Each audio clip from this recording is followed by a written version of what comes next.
Hello guys, good morning. Magkakabit naman tayo ng tiles. Ayan, ituturo ni Kuya kung paano magkabit na gamit ang dry pack. Ayan, iba-iba ang style ng mga pagkakabit ng tiles. Ayan, pinipinas muna ni Kuya. Tapos binuhusan niya ng may purong semento. Nilagay niya ng tubig na hinalo niya. Ayan, saka niya kinalampag bawat sulok. Kinamay niya muna. Ayan. Ito naman si Kuya. Nilalagay niya muna ng puro sa tiles bago ulit ikabit doon. Ganun pala yun. Sa kanya ginagamitan ng ball hammer.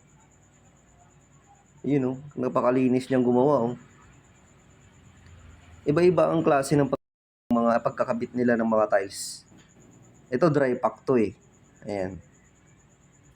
Ayun ang linis Kalinis ng gawa niya. Salute sa'yo kuya. Linis Galing.